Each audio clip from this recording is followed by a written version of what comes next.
Grabe tong batang to. Kasaglit lang ako mawawala. As iniyak ng iyak na talaga.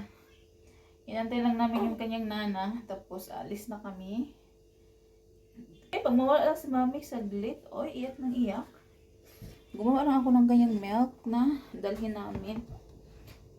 Kasi para hindi na ako mag-mix kasi na ako siya. Para hindi na ako magpadidi doon. Baka may mga sensitive na tao. Nagdala na lang ako nito.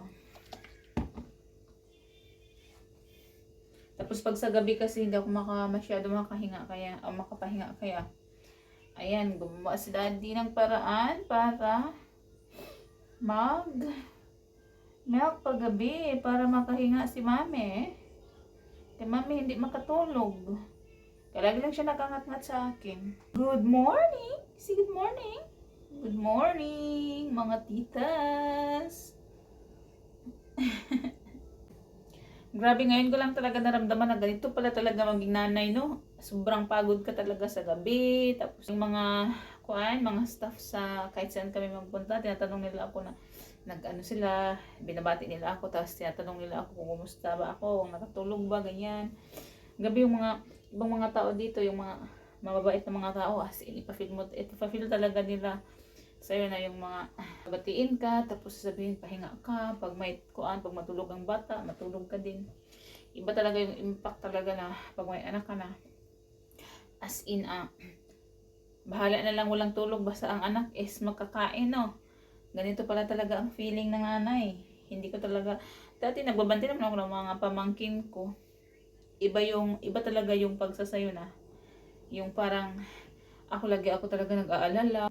Kasi tinitingnan ko lang siya, yung mga ganyan, tapos yung mga pag may sipon, katulad ngayon, may sipon siya.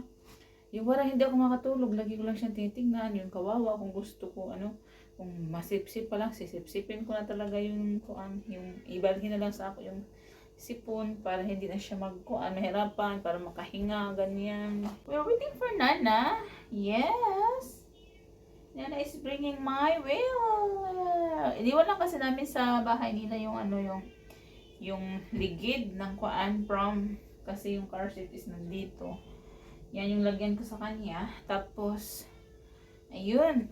Si Nana palagi yung nandun kay mami since nabuntis ako. Kasi si daddy laging busy. Tapos si Nana is laging taga-rescue. Yun talaga guys, as in, sobrang bilis talaga ako sa biyanan ko dito kasi hindi talaga nila pinabayaan. Tinuturing nila ako na parang anak nila, tapos sobrang concern, sobrang maalalahanin, araw-araw ko check, pag may appointment, sobrang andun talaga siya palagi. Tapos excited sila sa kanya, sa baby, sobrang excited nila. Hindi ako mga 2 oras pa, mga early kasi pag hindi ako mag-ready, nako, iwan ko kung makaalis kami ng sakto sa oras kasi lagi ito nasigaw, mawala na ako saglit, sigaw na agad.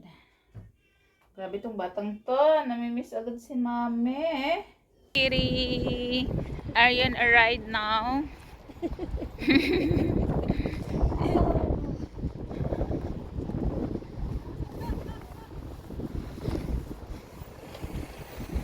I hope no wind. The wind is cold. So it's cold. Pinit. Yeah.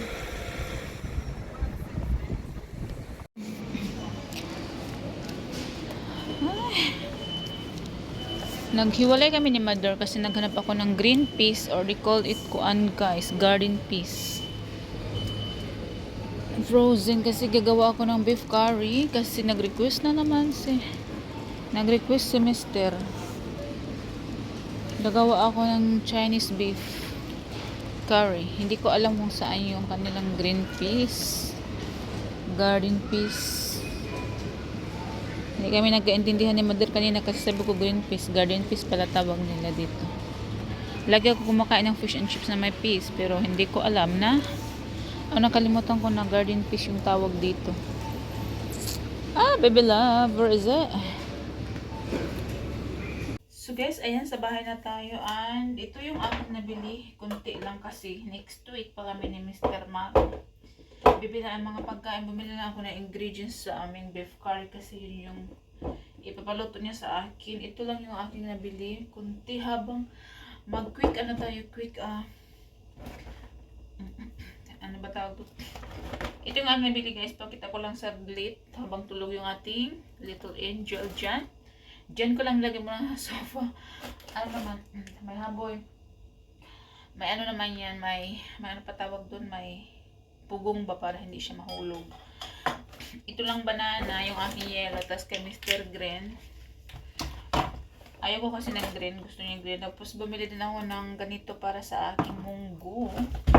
And then ito yung aking nabili na Chinese curry sauce. Ito guys, first time ko magluto ng Chinese beef curry kasi itatry ko kasi ay nako, pinapalutuan ako ni sir. Magiging chef ko pa naman tayo ngayon nang wala sa oras. At first time ko din makaluto ng recipe since nanganak ako, pero nagluto ako ng mga pagkain namin dito, mga English food. Pero yung luto ng mga ganito ngayon na naman kasi medyo naka-recover. Tapos ito yung aking binili na mga spices kasi gagamit ko daw ng coriander diyan sa ating beef curry. Tapos ground cumin and then garlic powder. Tapos may orange din ako nabili. And then yung white onion kasi wala na kaming white onion. Ano ko yan sa beef curry. Tapos yung garden peas. Garden peas pala to dito sa Yuki, no? Yung pang sandwich ni Mr. Ilagay ko lang ito muna sa freezer. Tapos bigyan ko lang siya ng kanyang snack na cookies kasi wala kaming snacks dito guys. Hindi kasi kami nakapag-grocery ngayong weekend kasi na-busy kami. Pumunta kami kay Mother, tapos gabi na, tapos pag Sunday, magsira yung test ko is nasa 3 o'clock yung yata. Tapos tapos paborito ko dojo kasi mura lang. And then bumili ako ng biscuit. So yun lang.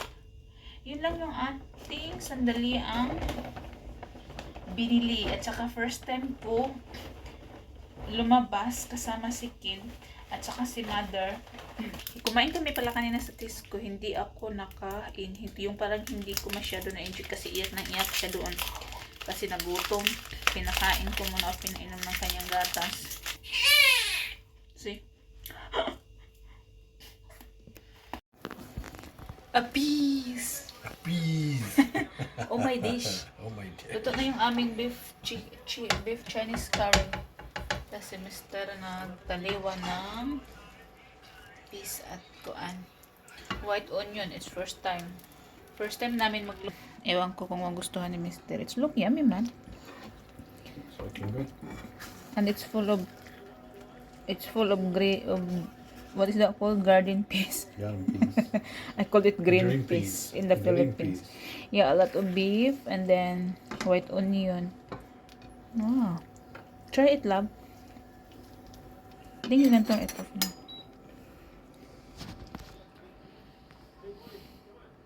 If it's gonna be this same like your takeaway.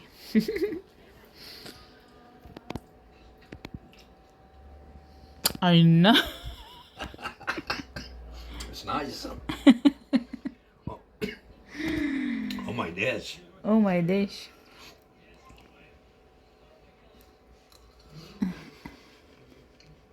Mmm. So it's nice. Mmm. Okay.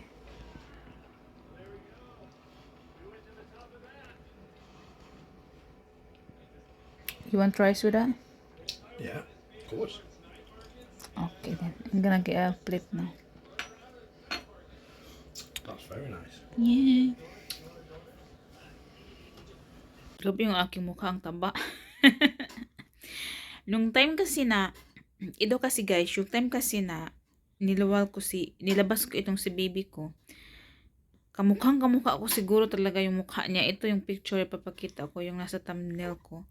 Yung ilong talaga niya as in sobrang laparak, katulad talaga ng ilong ko, tapos sobrang grumpy to lumabas as in. Pinoy-Pinoy na talaga siya tingnan. Tapos purong Pinoy talaga siya. Pero ang kulay niya, ang kutis niya is sobrang pinkish, ganon. Natawa talaga ako sa dalawa habang tinatahi ako. Yung dalawa nag-aagawan na paghawak ka baby, lalo na yung mami ni Shun. Gusto na talaga humawak. Tapos nung umuwi na sila, pagka after 1 hour, sabi ng nurse, ang bilis daw mag-change ng kuha ng mukha ni baby. Kanina daw parang ang lapad-lapad pa, tas ngayon sobrang liit na ng mukha niya, tas yung ilong, ganun. Tas pag tingnan ko naman, hindi ko naman kasi nakikita kasi nung lumabas, nilagay agad sa aking dibdib. Tas hindi ko na matingnan masyado. Kinikis-kis ko lang, tas naamoy ko yung dugo, ganun. Tapos, nung umuwi na pala sila, sabi ni Sean na, puro daw lagi Pinoy. So yung naisip ko, baka naisip to na hindi anak niya to Nito ko, Diyos ko, nagbuntis ako dito na sa UK. Tapos yung iniisip niya, puro Pinoy ganun. Pero hindi naman daw siya nag-isip ng ganun. Pero siyempre tayo, sabi ko, bakit naman mag-isip siya puro Pinoy? Baka iniisip niya na hindi siya yung papa ng anak ko. Anak ko, Diyos ko, Lord. Tapos yung mami at tuwa talaga nagsabi sa akin, alam mo, sabi ni Sean kagabi, puro daw Pinoy, wala sa kanya. Natawa yung mami ni Sean.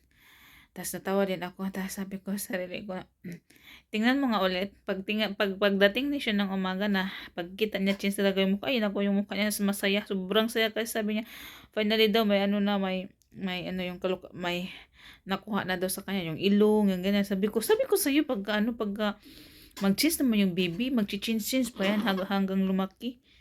Tapos ngayon, kamukhaan talaga niya, sabi ng mama ko. I mean, hindi lang ng mama ko, halos lahat sila kamukha daw ni Sean.